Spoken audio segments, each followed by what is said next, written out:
Well, that brings us to today.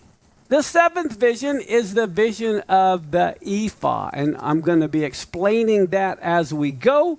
And then next week, the eighth and last vision is that of the four chariots, the four horsemen, like in the book of Revelation. Okay, so I have here that in summary, the last time we had the flying scroll with the curses on both sides flying over the earth, and we found out that this curse enters the homes of those thieves and those who are lying. There, guess what? The curse doesn't come and go, it sets up residence. How would you like to have the curse come, hoping it would go a day later or a week later? But no, it abides and stays in the house. Well, God deals with sin in two different ways. He either cleanses it if there is repentance, or he uproots it and casts it out and destroys it. Okay, so after the flying curse, now comes the uprooting, where he's going to take the curse out of the land of Israel. Okay, you've got evil people, bad people in the land. Some of them get cleansed because they repent. The other ones get removed. Okay, following me. Okay, so here we go with Zechariah chapter 5. Let's look at verse 5 and 6.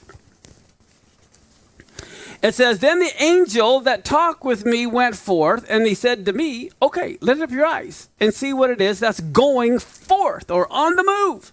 And I said, what is it? And he said, this is an ephah that goes forth.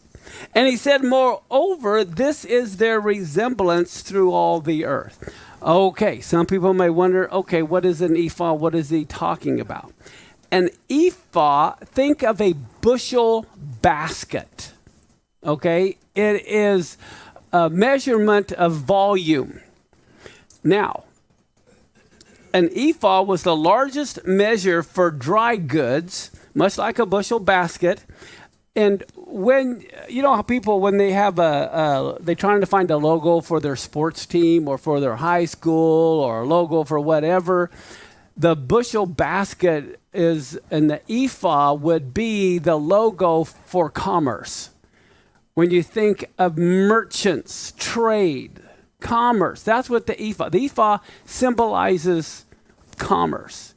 Now, if you look at Exodus chapter 16, verse 36, it says an omer is the 10th part of an ephah. So how many omers make up an ephah? 10. Okay, so how many omers make up 5 ephahs? Which is why you have the 50 days of the counting of the omer. So for Shavuot, you count 50 days, 50 omers, you're going to end up with 5 ephahs. Does everyone follow me? The basic math. Okay. Well, omers represent grain, and they would often trade in grain. And so one of the things that I find very interesting is listen to Leviticus 19:36. God is looking for just balances, just weights, and a just ephah. Okay, what does that mean? How can an ephah not be just? What he's talking about, how many of you know when people would trade, they tried to cheat when they're selling and have a little less than a bushel basket? That way they skim a little bit off the top. Of course, when they're buying, they want the person selling to give them a little extra in their basket. You following? So people, can you believe it? Humans would be dishonest when they trade? What a shock. And it says, and have a just hand shall you have. I'm the Lord your God, which brought you out of the land of Egypt. Okay, well, here's what is happening. Israel was agricultural, that was their industry, agriculture. Okay, well now, due to what's happening among the nations that are what they're doing to them and their culture, they are being transformed from solely an agricultural people into a nation of merchantmen. Okay? And with that new occupation, new temptations were developing among them, theft and perjury. They would lie about what they, in their trade, and they would be stealing. Okay, well that's what the flying scroll was cursing, theft and perjury. And that's what's going on in their commerce. Look at Deuteronomy chapter 25, verse 13 and 16. It says, do not have in your bag different weights, a great and a small, or in your house different measures, a great and a small. Have a true weight, a true measure, so your life will be long in the land your Lord your God is giving you. For everyone who do such things, and all those whose ways are not upright, are disgusting to the Lord your God. Well, what I think is interesting, this is talking about stealing. You're stealing if you're not being fair in your commercial transactions. And if they ask is this a true weight? Oh yeah, I swear that's a true weight. You're lying about it as well. Well, one thing that I found to be utterly amazing is it just so happens. How many of you believe in coincidences with God in the Bible? This year they found some Dead Sea Scroll fragments and the world's oldest basket found in a desert cave. Here we're finding an ephah. And what else do we find? Here we find an unjust weight. Archaeologically, look at the date of this, September 2nd of this year. A weight used just to cheat in trade during the First Temple times was found in Jerusalem. The two hash marks refer to a weight meaning 2 gera. That's what it's supposed to weigh. Well, it's made of hard limestone. It contained engravings indicating it is a weight of 2 gera, which happens to be 0.944 grams. Well, guess what? They weighed it, and it weighed 3.61 grams, about 3 times as much as it's supposed to. So this is proof they were having unjust weights. They would carry a great and a small weight in their bag, depending if they were buying or selling, which way they wanted to go. Can you imagine humanity has not changed? Now, commerce isn't sinful, but godless commercialism was taking over along with its temptations. Listen to Amos chapter 8, verse 4 through 6. It says, "Hear this, you that do what? Swallow up the needy." This is referring to the wealthy, the powerful. They are the thieves. How many of you feel like the wealthy, powerful, great people of the earth today are really a bunch of thieves and robbers? Look at this. You even make the poor of the land to fail, and you say, "Oh, when will the new moon be gone, that we can now sell corn, and the Sabbath, that we can set forth wheat, making the ephah small and the shekel great, and falsifying the balances by deceit?" This was the attitude. It says that we may buy the poor for silver and the needy for a pair of shoes. Yes, and then sell the refuse of the wheat. They can have the garbage. We want the best of everything. Well, I believe today, this was the religious people speaking. This wasn't the unbeliever. This wasn't the heathen. These were God's people. A prosperity gospel at any cost became the norm, which is why they didn't keep the Shemitah year. Think about it. God said, "I'm going to triple your crop in the 6th year, give you a 300% increase in advance so that you could spend the 7th year with me." What happened? They got so much 300% increase, they said, "Forget you, God, we're going to keep planting." They were in it for the money. That's all they thought about was commercial trade. That's why for 500 years, they never kept the Shemitah year and let the land rest. They were always working it. Look at Nehemiah 13. This is after the Babylonian captivity. This is 100 years later, 70 years in captivity, 30 years they're trying to rebuild the temple with Ezra and Nehemiah, and look what happens. That same temptation's coming back. Nehemiah 13, 15 and 18. "In those days, I saw in Judah some who were crushing grapes on the Sabbath, getting in the grain, putting it on asses, as well as wine and grapes and figs and all sorts of goods, which they took in Jerusalem on the Sabbath day. I gave witness against them on the day when they were marketing food. And there were men of Tyre who came with fish and all sorts of goods, trading with the children of Judah, Jerusalem on the Sabbath. Then I made protest to the chiefs of Judah and said to them, what is the evil which you're doing, not keeping the Sabbath day holy? Didn't your fathers do the same thing? And did not our God send all this evil on us and on this town? But you're causing more wrath to come on us, so why not keeping the Sabbath holy? It goes to the Sabbath year. It goes to the Sabbath day. It's all about the money. It's all about trade. It's all about commercialism. That's what was going on. Now look at this. Here's where it's going to get interesting. Now, the ephah, as I said, represents commerce. When you think ephah, think a measure, a bushel basket of omers, wheat, whatever, barley, whatever grain you want to think of. Okay, but it represents commercialism at the expense of the poor. Okay, lying, perjury. And it says in Zechariah 5, 7, and 8, behold, there was lifted up a talent of lead. That's a heavy weight of lead. I have the heavy weight of lead on this basket. And when you think of a talent, what do you think of? Money. That's what it was also. It was a measure of money. I give one 5 talents, 2 talents, 8 talents. Okay, so again, it reflects on the whole concept of commercialism. And then it says, and look, there's a woman that's sitting in the midst of the ephah. So here she is. Ta-da! There she is. In the middle of the ephah. Okay, this lid gets brought up. And God says, this is wickedness. And it says he cast it back into the midst of the ephah, and he cast the weight of lead upon the mouth. Get back in there. Boom. She can't escape. In other words, she gets taken up within her own wickedness. She ends up measure for measure, as she was doing unto others. She is not going to be able to escape. It's going to happen to her.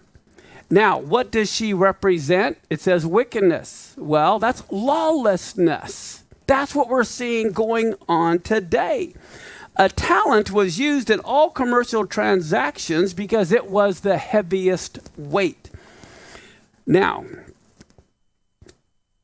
what this is referring to is the worship of mammon, the worship of money, which is where people are at. It also will define now this is interesting. This comment I have here was in that book that I have in my little briefcase on the prophet Zechariah. But understand, this book I'm reading is 120 years old. This book was written by someone who lived in the 1800s, and the book was written before the airplane. Okay, this book is in the this is a long time ago. And it's by a Jewish, a Messianic Jew. This book is written by a Jewish believer living in the 1800s. And listen to what he said concerning godless commercialism. He said this will define the final generation of the apostate church as well as the world. Evil will also be suddenly exposed for what it is. Here, all of a sudden, she pops out of the basket like a Jane in the box instead of a Jack in the box. This is a Jane in the box. She pops out, but the world is going to see wickedness. They're going to know this is wickedness. He won't be able to be too deceptive. Okay. Now, the other thing I want to share, I was sharing this information a little bit with Rabbi Shapiro when he was here a week or so ago. And at first he was thinking, oh, I think you're stretching it a little bit, Biltz, you know. Well, then anyway, he went and started looking at the information that I was sharing with him. And he called me the last couple of days. This is mind-blowing. This is incredible. And he was sharing with me some things, and I'm going to share with you what he shared because I thought what he added was incredible. But he said that this woman labeled wickedness isn't just any woman, but a seductive woman. This is a woman who has like a real seducing spirit. Now, I'm going to add a verse that's not on your notes. You can write this down. How many of you know there's the harlot in Revelation, right? I don't know how many of you ever consider the book of Proverbs to be a prophetic book, but it is. I'm going to read to you Proverbs 7, which is a prophecy concerning that harlot in Revelation. In the twilight, in the evening, in the black and dark night. We know that's speaking of the Feast of Trumpets. Okay, the tribulation. And it says, behold, there met him a woman with the attire of a harlot. and subtle of heart, but she's loud and stubborn. Her feet doesn't abide in her own house. And now, here she is without. She's now in the streets, now lying wait at every corner. And so she caught him and kissed him, and with an impudent face said unto him, oh, I have peace offerings with me. This day I paid my vows. This is a religious harlot. You would think of a religious harlot, but this is a seduction of transactions, trading to be done. But I think it's interesting. She's religious. Now, one of the things that Rabbi Shapiro shared with me, I don't know all the famous rabbis from days gone by. But when I told him to research this, he went looking up all the commentaries in Hebrew, and he shot me some different screenshots of the Hebrew commentaries. And then we went over some of them. And he recommends this one rabbi who lived in the 1500s, whose name was Rabbi Moshe Alshek.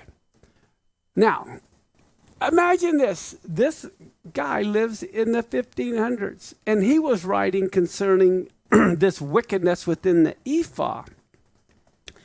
He said he could not believe the word that was used, and that was basically the concept that we need to resist with everything we have this commercialism and all about the money. And he said in this book from the 1500s, if not resisted, you will be infected by her wickedness. And he was amazed it was the word infected. Now, what I think is interesting is in 2 Thessalonians chapter 2, verse 8 through 12, it says, and then shall that wicked one be revealed. This is referring specifically to the woman in the ephah that's all of a sudden revealed. And we know that wicked one, it says, another translation is lawless, which is what that is, whom the Lord will consume with the spirit of his mouth. He'll destroy with the brightness of his coming, even him whose coming is after the working of Satan, with all power and signs and lying wonders, and with all deceivableness. We know God's sending a strong delusion on the world. And here, with all deceivableness of unrighteousness in them that perish, because they received not the love of the truth. Here we are singing the song of Moses at this time, which is all about truth and justice and judgment. But those who love fake news, those who don't love the truth, are the ones who will be deceived. And it says, for this cause God shall send them a strong delusion that they would believe a lie, that they all might be damned who don't believe the truth, but have pleasure in unrighteousness. So here we see there will be lovers of truth versus promoters of fake news, and it's always about the money. Now, look at Revelation 17, verse 4 through 6. This woman is arrayed in purple and scarlet. She's decked with gold and precious stones and pearls, having a golden cup in her hand, full of all kinds of abominations and filthiness of her fornication. Now, look what's on her forehead. Was a name written, Mystery Babylon the Great, the mother of harlots and the abominations of the earth. I saw a woman drunk with the blood of the saints, with the blood of the martyrs of Yeshua, and when I saw her, I wondered with great admiration. I think it's fascinating. She has on her forehead a title, Mother of Harlots. And Joshua has on his forehead the mitre that says, Holy to the Lord. They both have on a headdress. So this is the woman in the basket.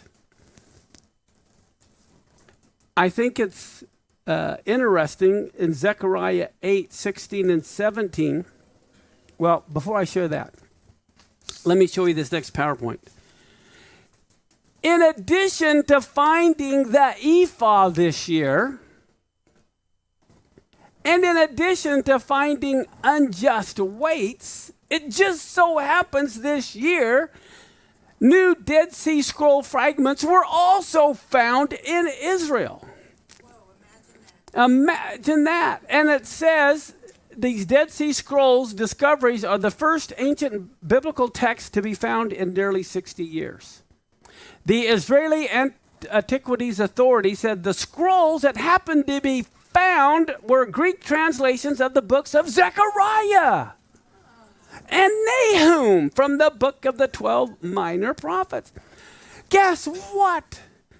It just so happens the very verse they found in Zechariah 8:16 and 17 has to do with the curse of the flying scroll and the unjust Ephah.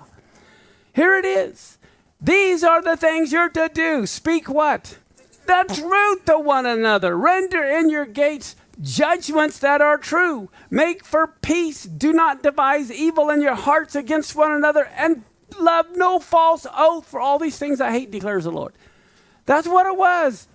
Lying, perjury, and not speaking the truth, and unjust weights. And it just so happens that is the scroll that was found. Guess what else? It was Nahum. And guess what verse was discovered from the book of Nahum? It was chapter 1, verse 5 and 6. The mountains are going to quake before him. The hills will melt. The earth heaves before him. The world and all who dwell in it. Who can stand before the Lord Almighty and his indignation? Who can endure the heat of his anger? His wrath is poured out like fire and the rocks are broken into pieces by him. You know what? I think of earthquakes and volcanoes when I read this. How about you? Do you think it's interesting? I really believe this year we're going to see more earthquake and volcanic activity than we've ever seen. Not just because this is a particular verse that was found, but wait, there's more. Remember our Rosh Hashanah service? That was at 7 o'clock. Right before it started, Bill Voice comes running up to me. You got to hear this. And I go, what? He said, is it significant? Yeah, it's significant. And then later he comes up and says, well, Jason's the one who told me. He wanted to be honest who told him. But get a load of this. Rosh Hashanah, right at 7 o'clock before we started our service, there was a 7.0 earthquake in Mexico. And it so happens, this was on September 7th, which is the first day of the 7th month, the first day of the 7th year, a 7.0 earthquake at 7 o'clock our time. I don't believe in coincidences. I think God was punching the point that this next year, I think we're going to see earthquakes like we've never seen before. And considering volcanoes. I went to another website. Do you know there are 50 volcanoes in continuous eruption status as of this past August? And then it goes on and it says, generally there are around 20 volcanoes that are actively erupting on any particular day. Here's one up in Alaska, the Great Sitka Volcano. May 25th of this last year. But can you imagine? I think we're going to see this year, I think that what does the 5782 this year bring? I think it's going to be bringing major earthquakes and volcanoes like we've never seen before. Okay, now let's go to the next verse. Zechariah chapter 5, verse 9. It says, then I lifted up my eyes and looked, and behold, there came out 2 women. And the wind was in their wings, for they had wings like the wings of a stork. And they lifted up the ephah between the earth and the heaven. Okay, so here we go. We got our ephah, and along comes these 2 women with stork's wings. Aren't they cute? I built those. And they lift the ephah up between heaven and earth, it says. They're carrying it away. Now, a stork is an unclean bird to begin with. Now, just as Joshua's garments were removed and his sins carried away, so God is also going to remove the moral wickedness, and it will be carried away. Now, these two women, I believe, represent the exact opposite of Joshua and Zerubbabel, who were both a priest and a king. I believe these are the two unclean representations of religious powers and civil powers who are going to work together, all right? So these are evil. So here we have civil government that's broken loose from any morality. Can you imagine a civil government not following morals? But they're doing anything they can to stay in power. And they've teamed up with a corrupt religious system, also willing to do anything to stay in power, worrying they might lose their place. Remember during Yeshua's time, they were afraid they might lose their place, the religious powers, teaming up with the civil powers.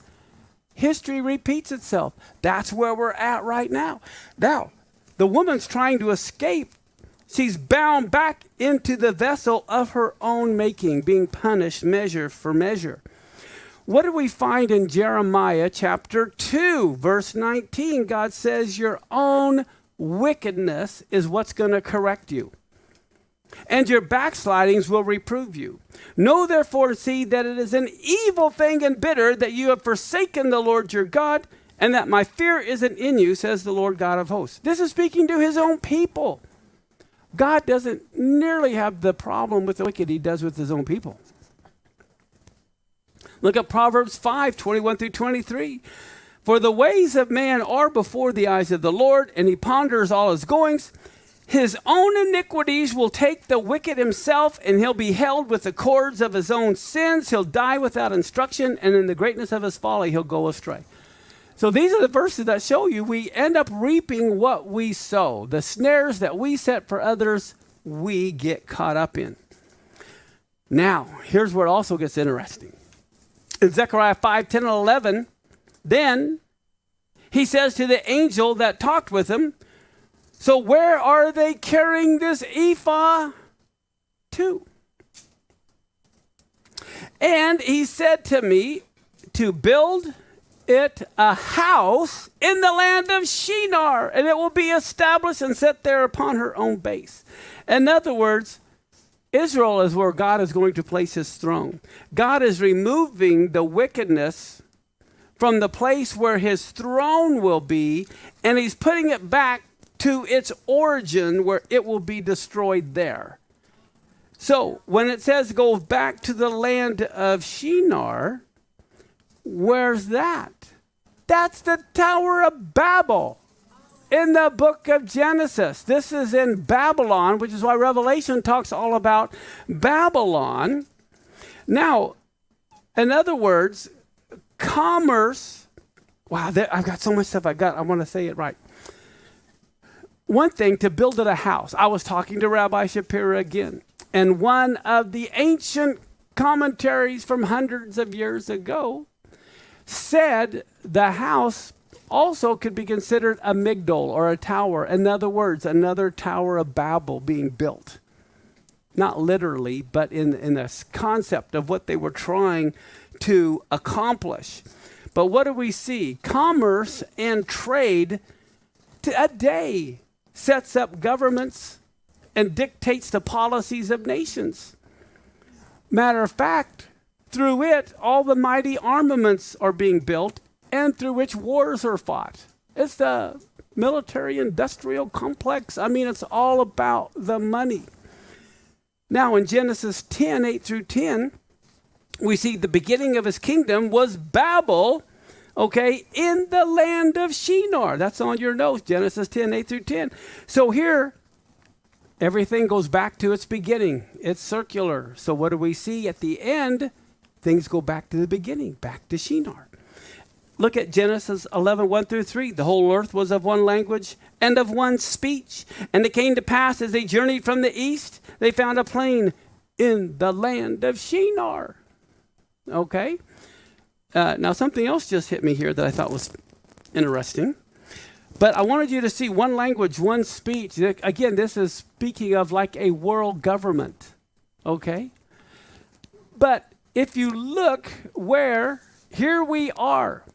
And I put down in the yellow circle, the plain of Shinar. As a matter of fact, the plain of Shinar is where all the corpses settled after Noah's flood.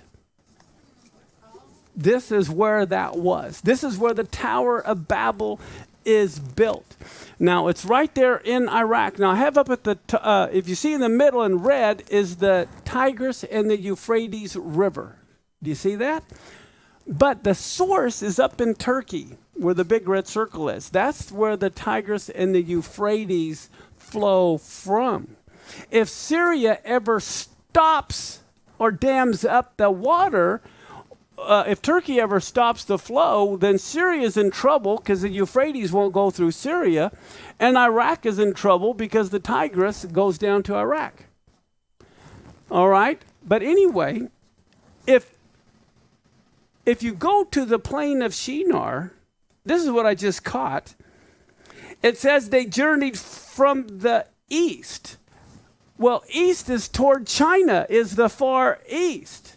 It's almost like they were more that direction coming to the west and then settled in the plain of Shinar. You following me? Okay. Now, listen to Daniel chapter 1, verse 2. Here the Lord gave Jehoiakim, king of Judah, into his hand with part of the vessels of the house of God, which he carried into the land of Shinar, to the house of his God, and he brought the vessels into the treasure house of his God. Okay, the first God was in Babel, with the Tower of Babel in Babylon, and God's temple vessels was put in that very first temple to another god. And so when it got taken back, it was taken back from there back to Jerusalem. But I think it's interesting that that's where they put the vessels of the house of God, in that land of Shinar. When you listen to Genesis 11, verse 4, they said, hey, let's go and let us build us a city and what? A tower, whose top can reach unto heaven, and let us make us a name, lest we be scattered abroad upon the face of the whole earth. Well, this sure sounds very humanitarian. Prophetically, though, again, this is not necessarily speaking of a specific geographical location, but of a one world system, a one world kingdom where money and personal prosperity becomes the focus. Now, here's the other thing that Rabbi Shapiro and I were talking about that I thought was interesting, especially in light of where we're at right now. How many have heard of the Battle of Gog and Magog? Well, in Hebrew, Gog means a roof, like the roof of a house. Man builds homes with the roof to block out God. They don't want to see the heavens. The sukkah, the roof of the sukkah, is branches you can supposed to be able to see through the stars. And so the whole concept of the Ephah going between heaven and earth, it was also trying to create where you can't see the heavens, you can't see God. That you were to focus on them, which I thought was very interesting. Now, what do we see in Revelation 18, verse 1 and 2? After these things, I saw another angel come down from heaven, having great power. The earth was lightened with his glory. He cried mightily with a strong voice, saying, Babylon the great is fallen. It's fallen. It's become a habitation of devils. Every foul spirit, and the cage of every unclean and hateful bird. It's like Babylon is fallen. The Ephah is building its house in one sense right there with all of its wickedness. That's where it's settled. Okay, here's the deal. Again, the Ephah is all about commerce. And I'm going to prove that to you here in Revelation 18, verse 10 through 17. We see in the last days the problem is the commercialism with an unjust weight. Standing afar off for the fear of her torment, saying, Alas, alas, that great city, Babylon, the mighty city, in 1 hour is your judgment come. And the merchants of the earth are going to weep and mourn because no one buys their merchandise anymore. It's all about the money.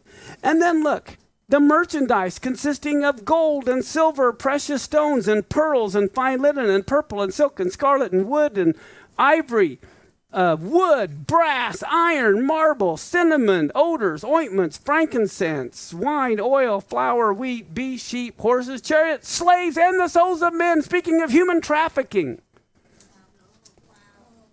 that is going on right now. But the merchants are made rich by these things. And it says they're going to stand afar off for the fear of her torment, weeping and wailing and saying, alas, alas, that great city that was clothed in fine linen and purple and scarlet and decked with gold and stones and pearls. And 1 hour so great riches has come to what? Nothing. And it goes back again to the creators, the great men of the earth. They reap what they sow, and all the riches will come to nothing in 1 hour. Now, I could pull the book and read this. Again, this was written in the 1800s. I paraphrased it a little bit, and I'm going to read to you what this man wrote in the 1800s.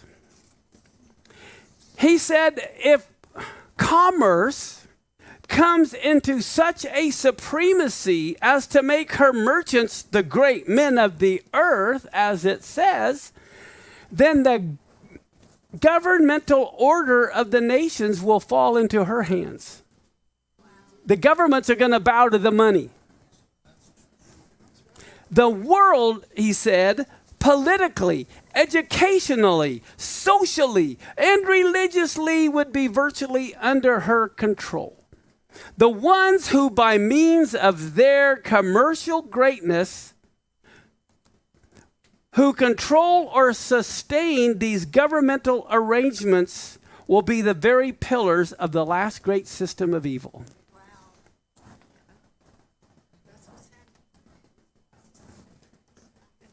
Who are the ones trying to exert controls over most of the nations right now but the social media and the internet merchant giants?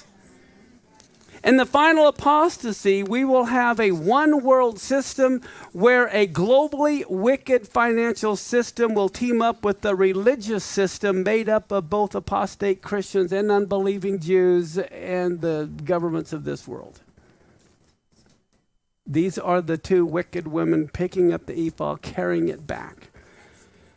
Now listen to Acts chapter 8, verse 9 through 11.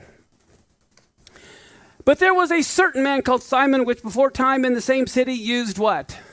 Sorcery, and bewitched the people of Samaria. Okay, deceive them, bewitch them, giving out that himself was some great one, to whom they all gave heed, from the least to the greatest, saying, oh, this man is the great power of God. He was deceived. They thought he was from God. And to him they had regard, because that of a long time he had bewitched them with sorceries. You know what the Greek word for sorceries is here? It's the word, we get the word magic from. Okay, here the Greek word is, I don't know how, I'm not Greek or no Greek, but mugeo or something. And it means to practice magic. That's where we get the word magic from. It also has to do with like drugs, not just magic, but drugs. As a matter of fact, this is what is amazing to me. Look what the nations are doing. Look what our states are doing right now. Here, possessing and cultivating psychedelics would be legalized in mission under a new Senate bill. Magic mushrooms, let's make them legal. Okay. As a matter of fact, here's what it goes on to say. Michigan senators on Thursday introduced a bill to legalize the possession, the cultivation, and the delivery of all kinds of plant and fungus-derived psychedelics like psilocybin and mescaline. But look at this. This is important. The legislation sponsored by these two Democratic senators would amend the state statutes to exempt people from criminal penalties for such activities so long as they're not receiving money. So if you give the drugs away, it's okay, but it does clarify that they can charge the people a reasonable fee for counseling and spiritual guidance. So I'm not going to sell you the drugs. I'm going to sell you my counseling and give you the drugs.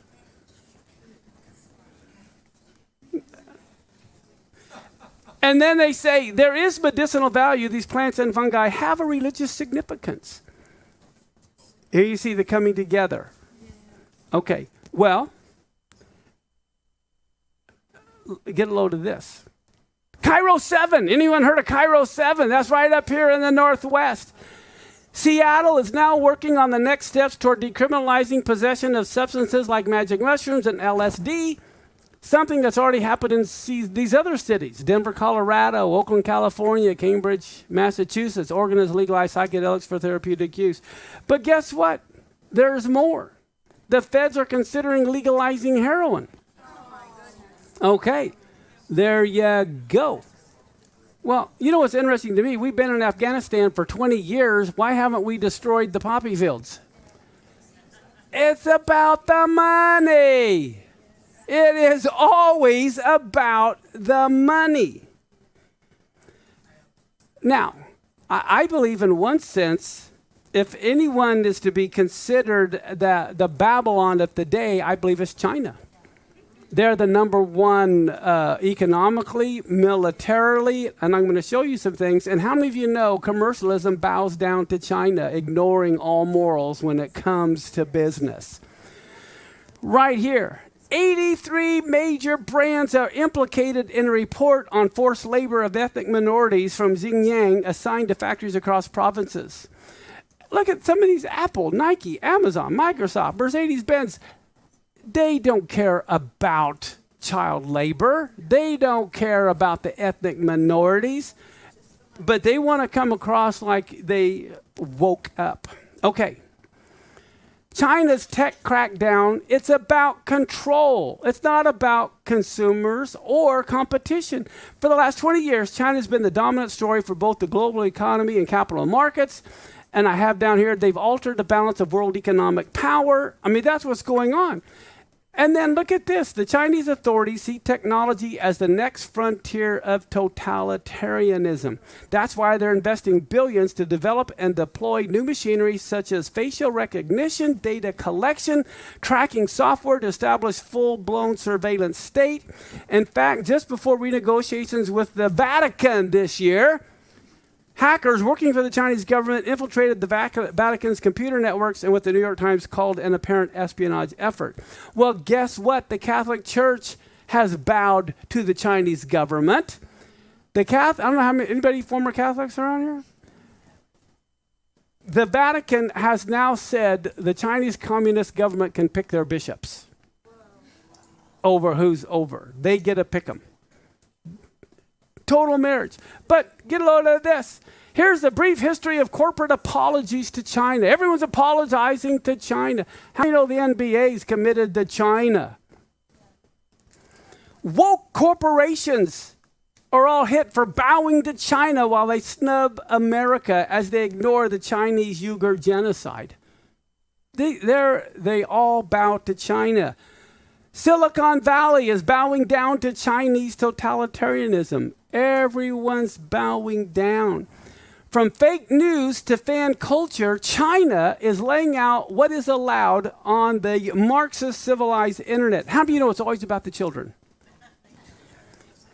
They have here in the second paragraph, the upcoming regulations, many based on previous draft guidelines, span greater protection for minors against online bullying to combating fake news. That's what they want to do. The country plans to better regulate the production, the publication, and the distribution of online content. Look at the next red line. They want to fight online crimes. Efforts will be made to protect personal information and data security. Other points in the summary include a call to foster a common ideology online between the party and the people. They want to have a broad effort to raise the ethical standards of internet users and better protection for personal information and data security. Well, we'll see how that works. Economically, they're the powerhouse. How about militarily? This is from the U.S. Naval Institute, a Pentagon report. China now has the world's largest navy as Beijing expands its military influence. What about our Navy? Our Navy aims to reduce and cut higher education funding in the new budget request. My goodness. Guess what else? Israel opens a China-operated port in Haifa to boost regional trade links. It's all about the commerce. And of course, Israel rejects the U.S. plan to inspect the Chinese harbor at Haifa. Oh my goodness. This is why I wrote this book several years ago, talking about what we are looking at here. Now, Revelation chapter 16, verse 12. It says, and the sixth angel, which had the trumpet, loosed the four angels which are bound to the great river, what? Euphrates. And the four angels were loosed, which were prepared for an hour, day, month, year, to slay a third of men. So right there, a third part of men will be slain. The number of the army that was coming across the Euphrates was 200,000. And I heard the number. Okay. What country has an army that can fit that many people? China. Okay.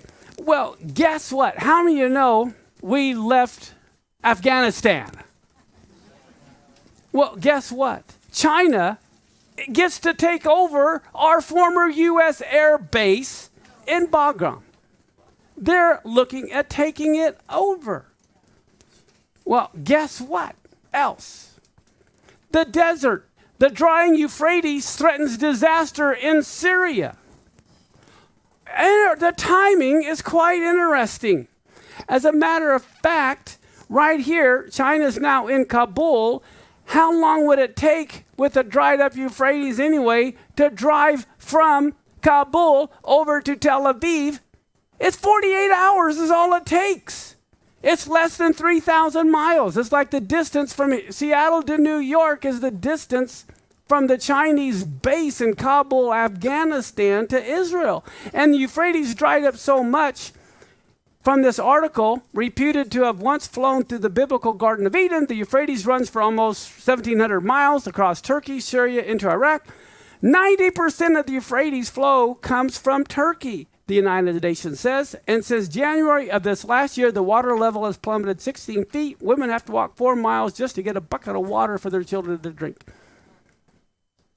Interesting, at this time, China is taking over our air base, the Euphrates is drying up, and it's only a 2-day drive to get to Israel. Interesting. Okay, now we go to Revelation 18. I'm almost done, if you got just a few more minutes. Now, get a load of this. Revelation chapter 18, verse 23 and 24. And the light of a candle will shine no more at all in you. And the voice of the bridegroom and the voice of the bride will no more be heard at all in you. Your merchants were the great men of the earth, for by your sorceries were all the nations deceived. And in her was found the blood of the prophets, saints, and all that were slain on the earth. Okay, here we see the great men of the earth were made rich through her sorceries. And guess what the Greek word for sorceries is now? Pharmaceuticals. It is pharmakia, where we get the word pharmaceuticals. Now that is translated as sorceries. In other words, the great and wealthy men of the earth, through the use of their pharmaceuticals, will be the leaders in deceiving all the nations, so they buy into their Ephah basket of lies. Revelation 7:1. Before I go there, I got a few more things to show you. Talking about how the great men of the earth, through their commercialism, taking control of nations, held to ransom. Pfizer plays hardball with the COVID-19 vaccine negotiations with Latin American countries. It says here, Pfizer has been accused of bullying Latin American governments during negotiations to acquire the COVID-19 that their countries need for their people to live. And the company has asked some countries to put up sovereign assets as collateral, such as embassy buildings and their military bases. to cover against any possible litigation.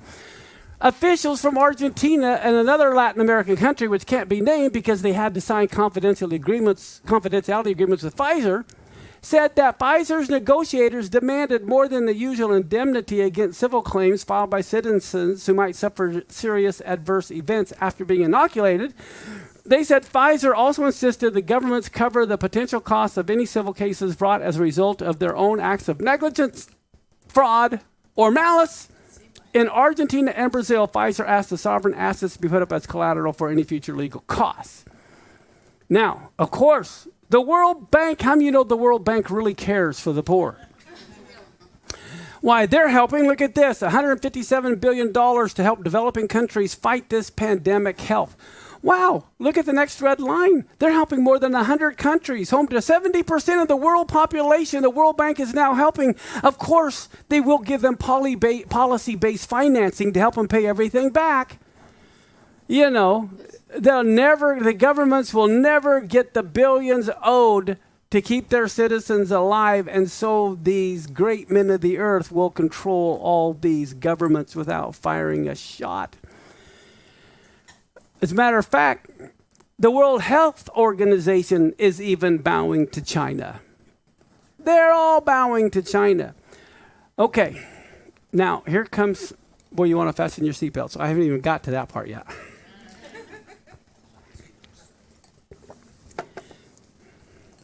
Hopefully that'll allow this to keep playing. Concerning the World Health Organization and bowing to China, they decided that we need to have a universal health passport that every country will recognize. So they've come up with digital documentation of COVID-19 certificates, which has the vaccination status, all the technical specifications and implementation guidelines, so everybody can follow it. And everyone will get a QR code on their phone that can be downloaded. And if they don't have a smartphone, they'll be given a PDF printout with a QR code or a handwritten printout with a QR code. That DDCCVS is digital documentation of COVID certificates for your vaccination status. Again, from the World Health Organization's website. The purpose of this is the continuity of care scenario and a proof of vaccination scenario. And so if you'll notice on the little, in the blue, on the second arrow down, it's going to provide the schedule information for an individual to know whether another dose and of which vaccine is needed. This isn't just for COVID. This is to carry all your health vaccinations. They know what you've been vaccinated and will be vaccinated. But look at this on the green side. It's going to help them understand who can go to work, who can go to university education, who can go to school, or for travel, international travel. They are coming out with these proof of COVID certificates based from the World Health Organization. Well, who in the world would want to do that? Digital health, online COVID-19 passports are ready to go live in Wales. Oh my goodness. Israel, European Union agreed to recognize the coronavirus vaccine certificates. Of course, everyone wants tourism, and if you're going to eat in the French restaurant, then the French people get to eat in the Israeli restaurant, and we've got to make sure everybody's vaccinated, so it's going to be required. Now, you might say, who's going to go with that? Well, vaccine passport enforcement in New York City began this week. Violators face up to $5,000 fines. Now, that's not you, that's the business. If you go to your favorite restaurant and if they allow you in and you're not vaccinated, the business is going to be fined $5,000 for every person they allowed in that's not vaccinated. You can forget in the near future about visiting places if you're not vaccinated.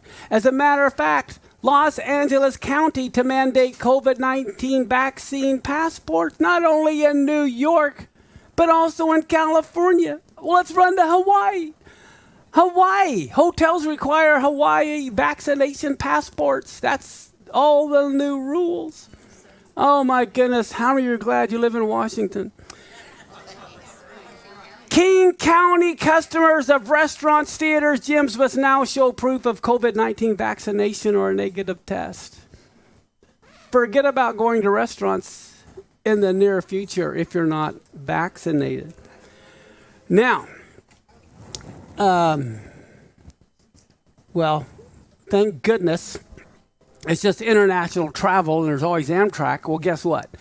U.S. Representative Don Biden introduces a bill to require vaccine or negative coronavirus tests for even domestic travel, and you'll notice it's even for Amtrak trips. They want to have you be vaccinated before you can do any transportation anywhere, even in the United States. Now, I don't know how many of you saw this Tucker Carlson show. It was like 39 minutes, but I grabbed 1 minute. Then I'm going to have Jill play now, and you kind of see what's going on.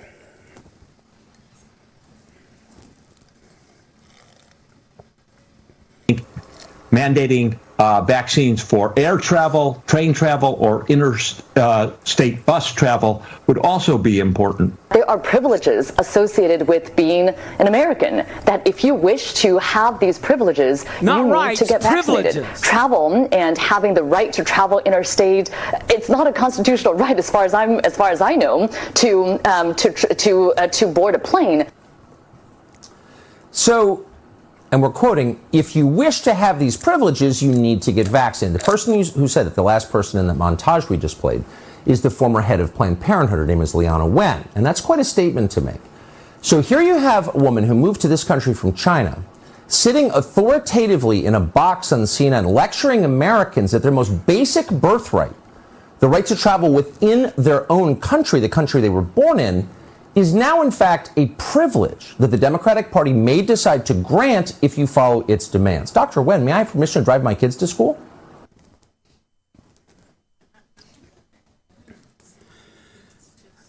Now, but we do know that we can vote them out.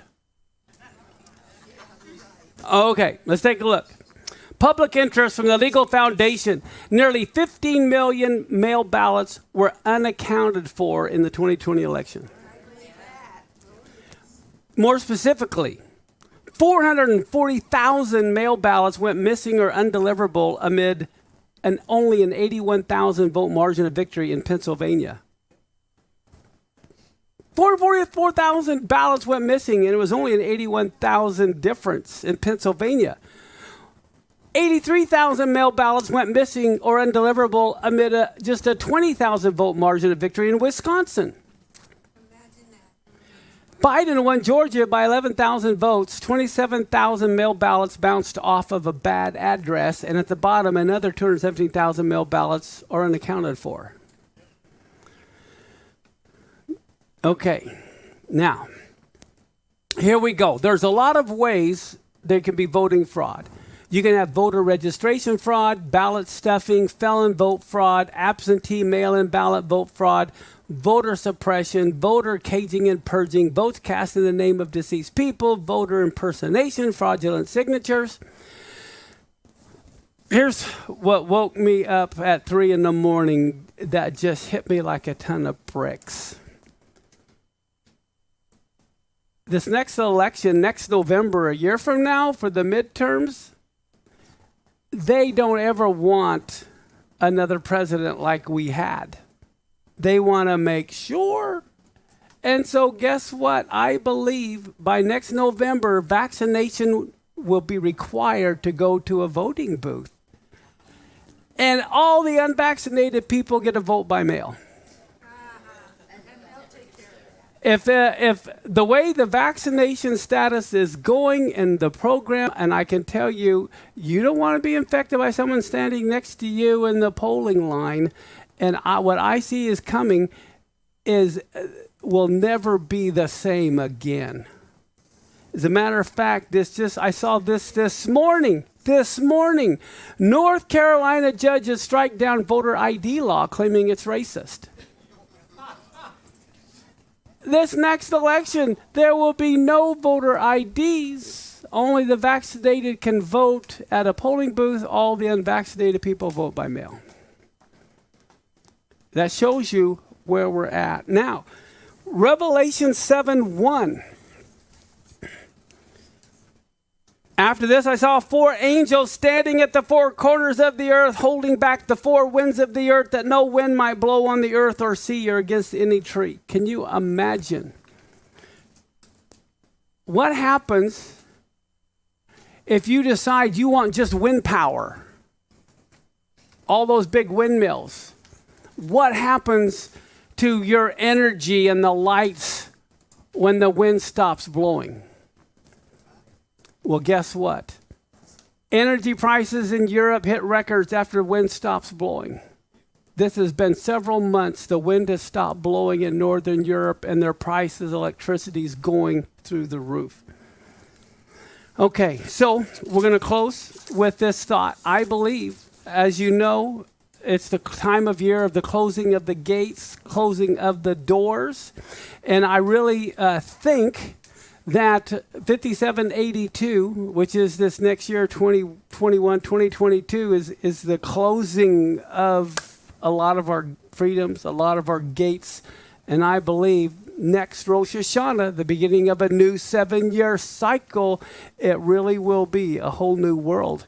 And so the Lord is speaking to everybody. We've got another year, okay, but we got to repent. We got to get right. Because the doors are closing, just like with the ark. You got to get in a boat while the door is open. With that, let's stand.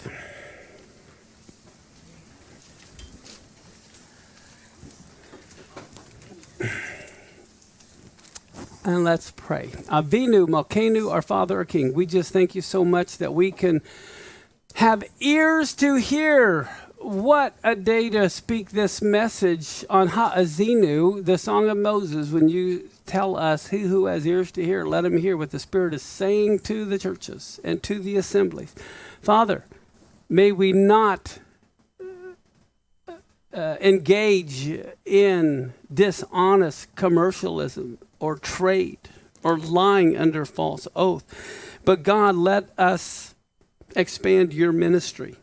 Expand your kingdom. Invest in being a light to the nations. We just thank you so much for everything that you're doing. And I just pray, Lord, we don't want to be building a Tower of Babel. We want to be building your kingdom. And we thank you that even though on her name is abominations, as you put on Joshua, you put your name, holy to the Lord. And you've asked us to bless your people so you can put your name on them as individuals. So as I say this prayer, may you just receive the Lord's name. Ivarekavaka Adonai Beish Maraka, Yair Adonai Panavileka Vichuneka, Yisa Adonai Panavilecha Viasem Laka Shalom. The Lord bless you and keep you. The Lord make his face shine upon you and be gracious to you. The Lord lift up his countenance upon you and give you peace. In that wonderful name, Ehyeh Asher Ehyeh. Amen. Go get him.